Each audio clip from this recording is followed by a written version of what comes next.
Buffalo City Metro has handed over a shopping hub made from shipping containers to 17 entrepreneurs as a space to run their small businesses.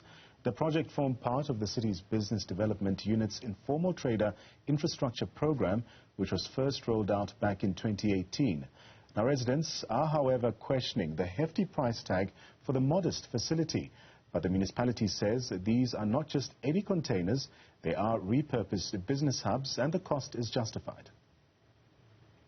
I think the bone of contention is actually firstly understanding that these are repurposed containers. I know automatically when someone Googles a container, they see something totally different. But we're talking here of 12 by 4 containers that have been repurposed. They are able to ventilate, and we've been able to put them and redivide them into a space to create all these rooms. Secondly, it's not just the containers that you look into in terms of we found an illegal dump site. We had to clear it.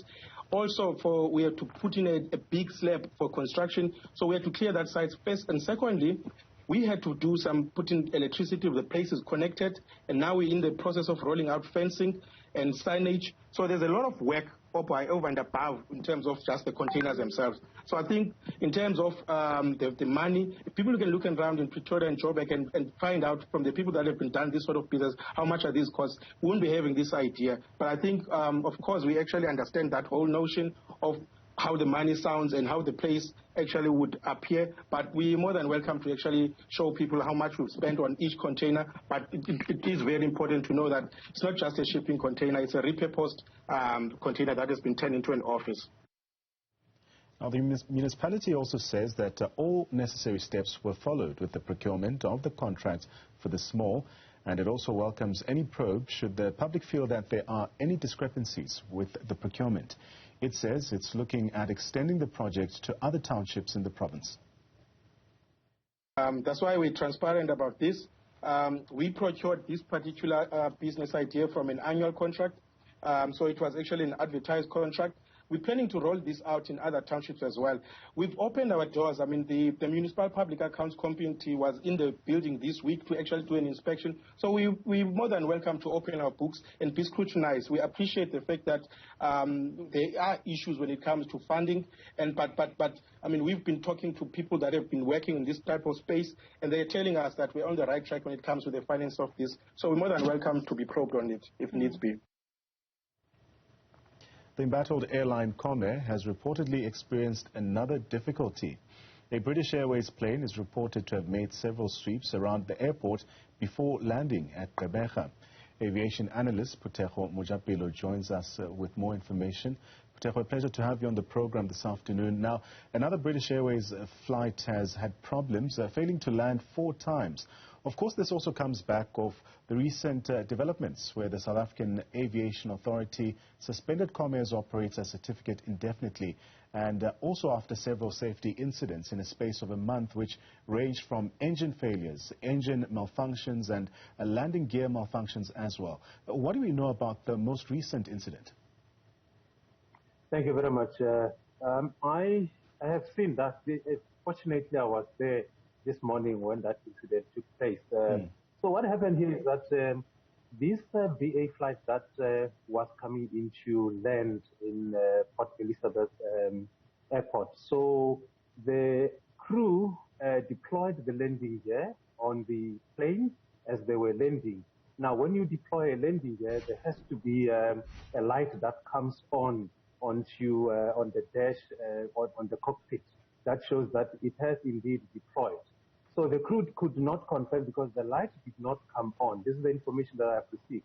So the crew then decided to go around and fly low so that the ATC can give them a visual inspection of the landing gear. So they went around, do the circuit around the airport, right, so that the ATC can do a visual inspection. So they confirmed that indeed the landing gear has deployed, and they then went to an approach and land without any incident.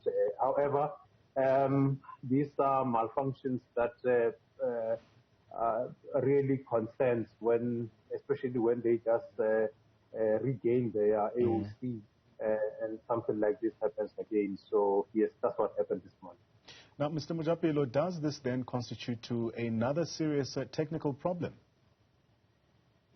Well, obviously, when you miss your approach, you need to file why you missed your approach. So they would basically file the report why they missed the approach, and I'm sure the CAA is going to investigate what happened there. They obviously need to give the clarification as to how come this happened and why it has happened. So that's basically what happened this morning. But I just need to really emphasize this issue of maintenance. It looks like this maintenance issue is going to continue bothering Comair doing business in South Africa going forward. I just don't think that it has been resolved. I know for the fact CAA is now auditing the MRO that is doing the service to Comair, both South African Airways Technical, because they do service the 737-400 of Comair, and then the 737-800 they are with Lufthansa Technik. And I think they will give us more information after the conclusion of the audit that CAA is doing. But I really think that they need to pay much more focus on those two entities, especially Lufthansa Technik. I just don't think that they are doing service, correct service to Comair.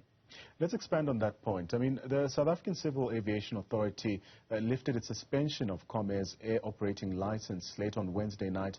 British Airways as well as Kulula.com flights were operational from Thursday morning. But how will the aviation or the Civil Aviation Authority even view this recent incident in light of the developments or the grounding of flights belonging to Comair?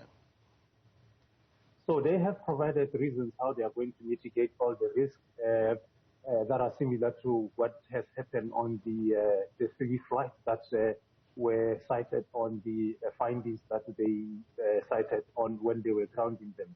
And I'm sure this similar problem will definitely go back to how they presented themselves in terms of the mitigation of the risks that arise. And like I said, it's going to be investigated, and they will definitely make an issue out of it, because it's literally 2 days after being lifted, after being grounded for 5 days. And before I let you go, on another matter that you alluded to, South Africa's aviation regulator has also confirmed that it's conducting safety audits of SAA Technical as well as Lufthansa Technik Maintenance, that's international. The 2 aircraft maintenance organizations are used by Comair. What do we know so far about this? Yeah, so the audit took place in concurrent with the audit that was happening during the grounding of Comair. So I am pretty much sure that they have concluded both of the audits, and the findings we should be getting the findings probably by tomorrow or Monday. We should get this CAA and communicate the findings. But I doubt if one of them, I just don't think that one of them is going to survive. SAA was doing the entire fleet of Comair, and Comair decided to take the business away to this Lufthansa Technik at the time. But then the Lufthansa did not do the 737-400. SAA maintained doing the 400. So SAA is in a very small scale, because largely Comair is operating the 800, which are now really serviced by Lufthansa Technik. And I just pray that they shouldn't find anything that will make things worse, because if they do find something on either one of the two, it simply means that the guys, all the people that have been servicing this plane and the place that they have worked on, they are going to be grounded again, unfortunately. That's how the law says it. They will be grounded again, because their work, there was a finding on their work, and therefore it could not be allowed to continue. servicing further planes, and they will definitely ground them. Seems Comair's problems are still persisting. That was aviation expert Puthego Mojapelo. Let's get a recap of the headlines now.